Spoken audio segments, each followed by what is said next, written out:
Hello everyone. This is the previous year question of CSIR knit group theory का है। जून 2014 में question पूछा गया था।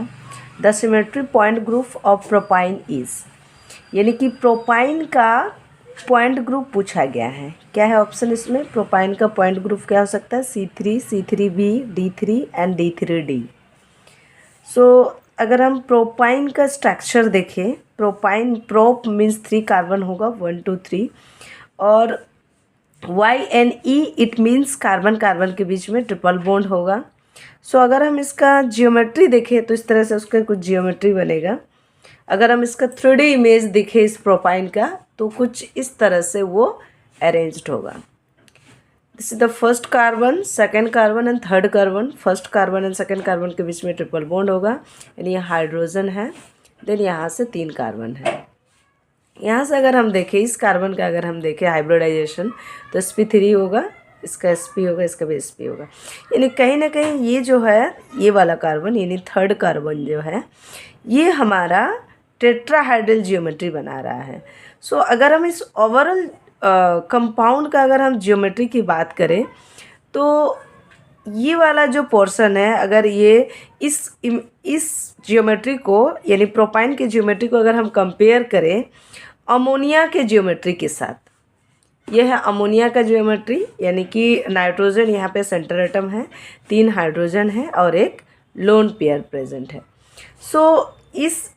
ये जो प्रोपाइन है ये जस्ट लाइक अमोनिया ही तो है।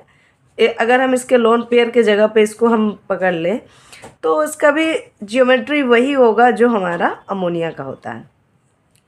यहाँ पे अगर हम देखें एक C3 एक्सिस यहाँ से अगर हम पास करें, एक C3 एक्सिस अगर हम यहाँ से पास करें तो अमोनिया में क्या होता है, उसका C3 एक्सिस अगर ऐसे हम पास करते हैं तो 3 हाइड्रोजन जो है वो रिवॉल्व करता है, यानी इसमें C3 एक्सिस अमोनिया होता है। सेम लाइक दैट या प्रोपाइन में भी यहाँ से अगर हम एक एक्सिस पास करें तो ये 3 एटम का यहाँ पे मूवमेंट होगा, 1 2 एंड 3 हाइड्रोजन का। तो हम बोल सकते हैं कि ये मॉलिक्यूल में C3 एक्सिस प्रेजेंट है। फर्स्ट ऑफ ऑल यहाँ हम नोट डाउन करते जाएंगे कौन सा एक्सिस प्रेजेंट है यहाँ पे, C3 एक्सिस। कैसे? यहाँ से अगर हम एक एक्सिस पास करते हैं तो 3 एटम का मूवमेंट होता है, तो हम बोल सकते हैं यहाँ C3 एक्सिस है। ओके, सेकंड, अब यहाँ पे क्या कोई C2 एक्सिस है क्या? अगर हम अमोनियम के साथ कंपेयर करें तो अमोनिया में तो कोई C2 एक्सिस नहीं है, यहाँ 3 एटम प्रेजेंट है। तो सेम लाइक दैट यहाँ पे भी हमारा कोई C2 एक्सिस प्रेजेंट नहीं है। C2 एक्सिस अगर प्रेजेंट नहीं है, बिकॉज अगर हमारा कहीं C2 एक्सिस होता तो वहाँ 3 C2 होता, और अगर हमारा C2 एक्सिस होता तो यहाँ मेरा ये जो D वाला टर्म है, यानी हमारा जो D है, DN वाला जो टर्म है वो आता, क्योंकि DN तब होता जैसे यहाँ पे ऑप्शन में दिया हुआ D3, तो ये D वाला टर्म तब आता है जैसे यहाँ अगर C3 C2 होता, 3 C2 होता, तब हमारा D होता। यानी इससे पता चल रहा है ये option C that is D3 and D3D ये D वाला टर्म तो नहीं होगा, यानी इस ऑप्शन को, ये 2 ऑप्शन को हम पहले हटा देंगे। अब हमारा बचा option A and option B।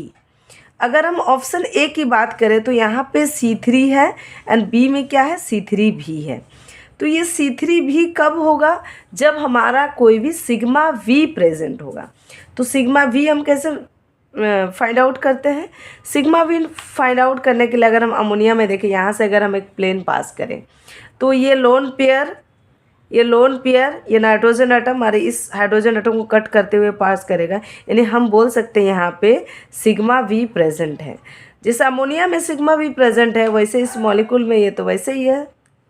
यहाँ पे भी यार अगर हम पास करें ऐसे प्लेन यहाँ से तो वो कट करते हुए इस हाइड्रोजन को first atom, second carbon atom and ये एटम्स को पास करते हुए प्लेन यहाँ से पास होगा, यानी कि ये 2 जो होगा ये 2 एटम हमारा रिफ्लेक्ट करेगा। तो हम बोल सकते हैं कि इस मॉलिक्यूल में हमारा सिग्मा V प्रेजेंट है। अगर एक सिग्मा भी प्रेजेंट है मतलब 3 सिग्मा भी प्रेजेंट होगा। आप देख सकते हैं यहाँ से एक सिग्मा भी यहाँ से प्लेन पास करेंगे तो वैसे पास होगा। सेम अगर यहाँ से पास करेंगे तो भी प्लेन पास होगा। सेम अगर यहाँ से प्लेन पास करेंगे ना तो भी हमारा प्लेन पास होगा। सो अगर हमारा सिग्मा भी प्रेजेंट है, इट मीन्स हमारे पास 3 सिग्मा भी प्रेजेंट है। तो हम बोल सकते हैं यहाँ पे हमारा क्या क्या प्रेजेंट है। एक तो C3 प्रेजेंट है, दूसरा सिग्मा भी, 3 सिग्मा भी प्रेजेंट है। सो अगर हमारे पास C3 होता है, सिग्मा भी होता है, तो हम उसको क्या बोलते हैं, C3V। यानी हमारा जो पॉइंट ग्रुप होगा वो पॉइंट ग्रुप क्या होगा, पॉइंट ग्रुप हमारा C3V होगा। सो इस क्वेश्चन में अगर हम देखें, क्वेश्चन बहुत ही आसान क्वेश्चन था, इजी क्वेश्चन था। अगर आपको ग्रुप थ्योरी के बारे में आपको पता है, आपने पढ़ा हुआ है, तो ये क्वेश्चन डिफ़िकल्ट नहीं था, इजी था। बस आपको आइडेंटिफाई करना था यहाँ पे कि ये जो है ये D3 होगा, D, और ये बिकॉज 2 ऑप्शन में हमारा D था, 2 ऑप्शन में हमारा C था, तो D तो हो नहीं सकता क्योंकि C2 एक्सिस हमारा नहीं है। एंड यहाँ पे V लिखा हुआ, इट मीन्स हमको फाइंड आउट करना था सिग्मा V, जो कि हमारा इस मॉलिक्यूल में सिग्मा V प्रेजेंट है। सो हम बोल सकते हैं कि इसका करेक्ट आंसर क्या हो जाएगा, that is C3V। So by using इस तरह से हम देख सकते हैं कि कोई भी मॉलिक्यूल का इजीली जो है वो पॉइंट ग्रुप निकालने के लिए अगर हम 3D डायग्राम का यूज करते हैं तो आप आसानी से निकाल सकते हैं उसमें कौन सा पॉइंट ग्रुप है। Okay, thank you.